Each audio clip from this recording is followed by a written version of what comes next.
சாதனைகள் எதுவும் கிடையாது.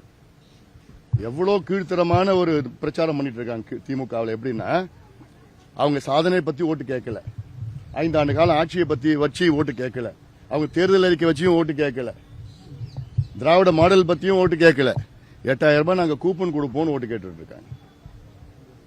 5 ஆண்டு காலம் நீ என்ன பண்ண? எதுவும் இல்ல. 8000 ரூபாய் நாங்க வந்தா 8000 ரூபாய் கூப்பன் கொடுப்போம்னு ஒரு ஓட்டு கேட்கிறாங்கன்னா, இதை விட ஒரு தரங்கட்ட ஒரு தேர்தல் பிரச்சாரம் இருக்குமா? தரங்கட்ட ஒரு ஆட்சி இருக்குமா? ஒரு நிர்வாகம் இருக்குமா? டெல்டா பகுதி இப்ப கும்பகோணத்தில் இருக்கிறோம், சுவாமி மலையில இருக்கிறோம். டெல்டாக்காரன், நானும் ஒரு டெல்டாக்காரன் என்று சொல்லுகின்ற ஸ்டாலின் அவர்கள், உலகத்திலே இதுதான் மிகப்பெரிய ஒரு நகைச்சுவையை நான் பார்க்கிறேன். ஸ்டாலின் அவர்கள் சொல்வது, நானும் ஒரு டெல்டாக்காரன் சொல்வது, இது மிகப்பெரிய ஒரு நகைச்சுவை. டெல்டா எப்பேற்பட்ட ஒரு மண், ஒரு புண்ணிய மண், சோறு போடுகின்ற மண். இங்கு வாழ்கின்றவர்கள் எல்லாம் கடவுள், விவசாயிகள் என்னுடைய கடவுளா நான் பார்க்கிறேன். அப்படிப்பட்ட விவசாயிகள் வறுமையிலையும் ஏழ்மையிலையும் கஷ்டத்திலையும் தற்கொலை செய்து கொண்டிருக்கின்ற ஒரு சூழல். இந்த மண்ணில் பிறந்தீங்கன்னா நீங்க இந்த மண்ணுக்கு எவ்வளவு செஞ்சிருக்கணும்?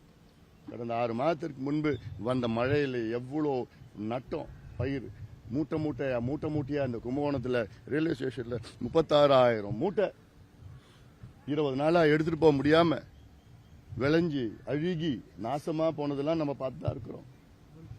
நீ 67 இருந்து ஆட்சியில் இருக்கிற திமுக இந்த டெல்டா பகுதிக்கு குறைந்தது நெல்லை பாதுகாப்பாக வைப்பதற்கு ஒரு பாதுகாக்கப்பட்ட ஒரு கட்டமைப்புகள் கூட உருவாக்க முடியல உங்களால.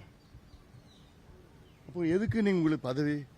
டெல்டாவில் வந்தா டெல்டாக்காரன், விழுப்புரத்துக்கு வந்தா வன்னியர் பத்தி, வேற பட்டியலின மக்கள் வாழ்கின்ற பகுதியில் பட்ட நான் பட்டியலினத்துக்கு நான் சொந்தக்காரன் சொல்லிட்டு இருக்கேன்.